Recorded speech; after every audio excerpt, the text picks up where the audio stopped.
Hi everyone. So I just wanted to show you one of my most requested services. This client came to me. She wants a back-to-back foil. She kind of wants the illusion of a bleach out. She doesn't want the bleach directly on scalp though. So this is the fourth time I've done her hair. So we're going to go ahead and just do a partial this time. So what I'm doing to create a softer look, especially because I'm going so back to back, around the perimeter of the face, I will do a really close but tiny weave pattern. I'll do this several times before I change my technique for the way I put the foil in the hair. So as I get back a little further, I will then start slicing. But for now, the first couple of foils, I will do the weave technique. I'm going to do it right here where she parts her hair. And then after that, I'm going to end up doing it to the sides.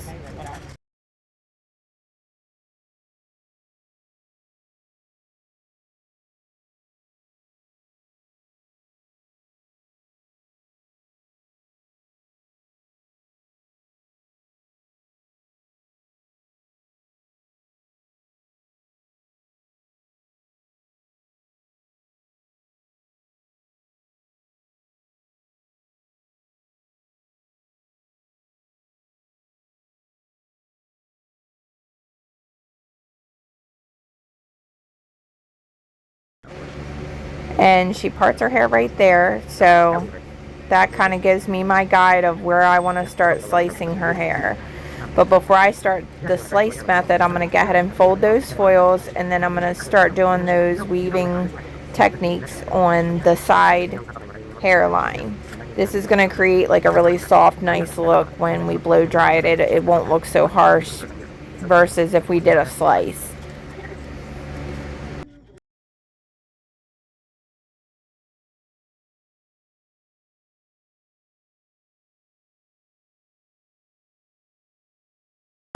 Now I'm going to take this side all the way to the middle foil.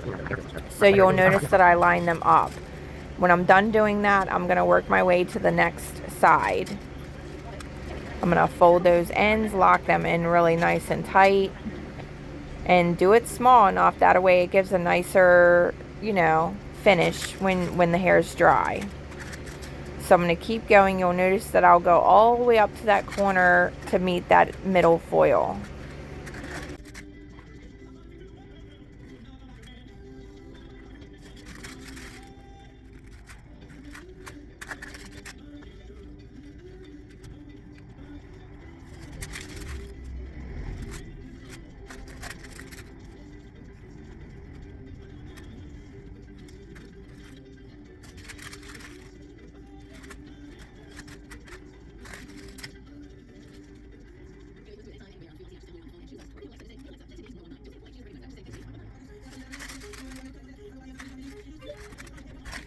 Okay, I'm at the middle foil. I'm going to fold those foils, lock them in. So we have our face framing part done. Now I'm going to go ahead and start slicing the technique for the foil. I'm going to do that all the way back until we get to the curve of the head. So once we get to the curve of the head where the crown is, that's where you want to change your pattern. You want to change it to the weave pattern just to create a softer illusion, because otherwise when the hair is dry, people from the back are going to view the hair and it's going to look like bleed marks are in the hairstyle, which that's not what you want. And it's really not bleed marks, it's just the style of the foil. So it's super important that when the curve of the head starts coming, you need to start weaving that part. So keep going, slice the hair back to back, paint where it's dark, and then once the curve of the head comes, you weave it instead of slice.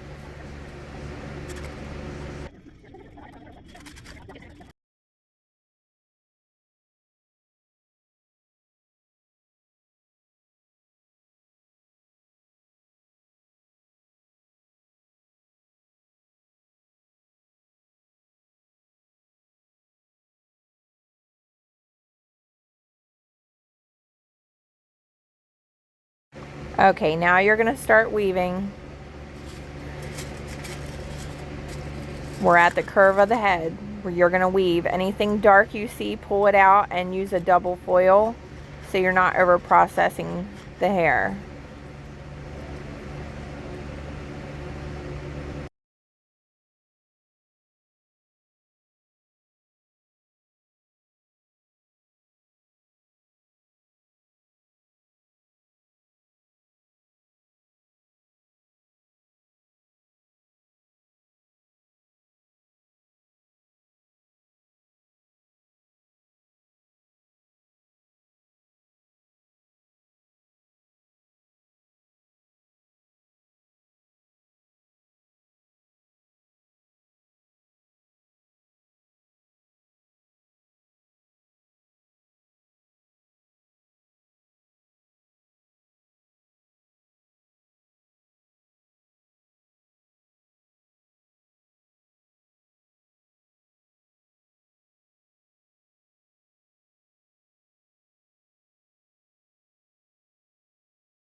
Now for the sides, you're just gonna, you can do a slice pattern or you can do a weave pattern.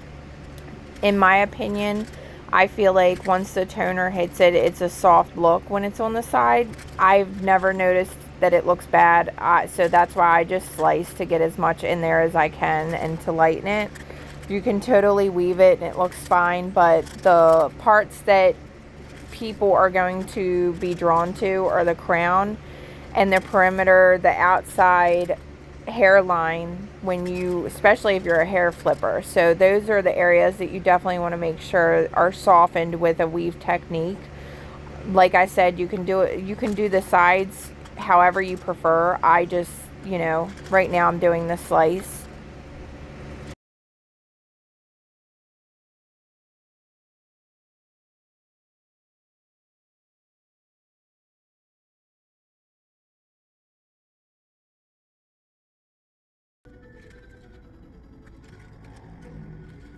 So push those foils all back. As you're pushing back, check them. Once they look like they're ready, it's a little bit lighter than what that one just was. So we want it to look like the inside of a banana peel. As they are ready, pull the foils out, push the hair back. If you're scared it's going to fall on the client's face, definitely use a clip. It doesn't hurt. But yeah, I mean, for the most part, it stays in place for me. You can definitely use a clip to be more secure. Fold those sides. Those front framing pieces are definitely ready, so you want to go ahead and pull those out. Once it hits air, it'll slow down or dry out to where it stops processing.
This part scares a lot of people just because the hair looks so brassy and yellow when you rinse it out.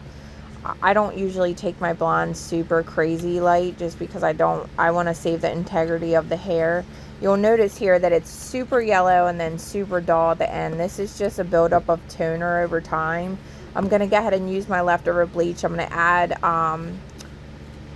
10 developer into it with water. I don't measure. I just, you know, the more developer and water is in it, it's diluted enough not to mess the hair up, but enough to lift the toner out of there. So I'll sit that on for a while until the toner lifts up, until it's, you know, blonde again and the toner strips off of it. It'll probably take like 10 minutes or so. It's every client's different. So once that sits, I'll keep checking it, and then once I feel like it's blonde again, I'll go ahead and rinse it.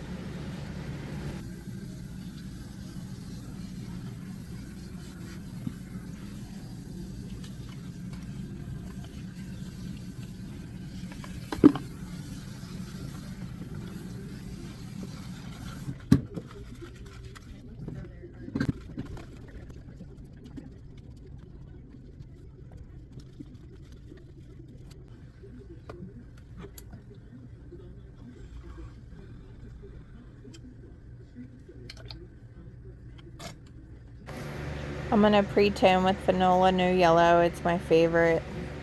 It definitely will calm the brightness down of the yellow at the root.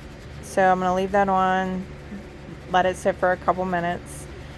Once I rinse that, then I will then apply the toner. The toner that I love using for this client is Redken Shades EQ 9P Opal Glow. And I mix that equal parts with the processing solution. I thought so. I can smell it. Yeah, I'm pre-tuned.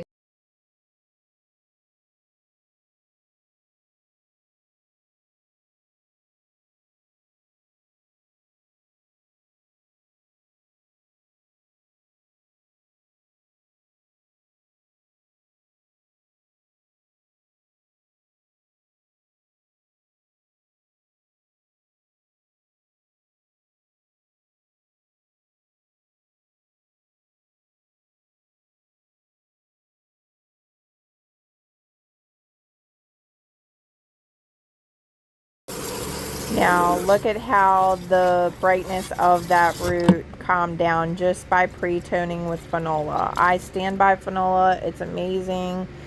I don't get paid to talk about it. I'm just simply a stylist that really raves about it. I'm in love with it. It really works for me and my clients. Now I'm going to apply the toner.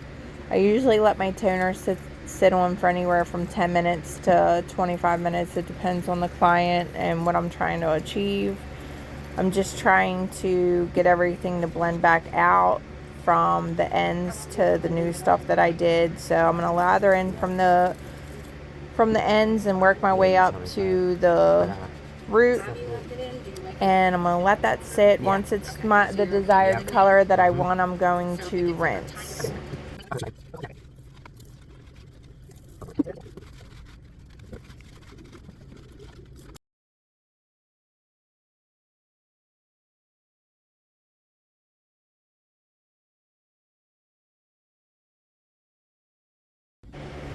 You'll notice that when I part the top of the hair, you can see how it kind of gives that bleach out appearance just without the bleach directly on the scalp. And that is the finished product.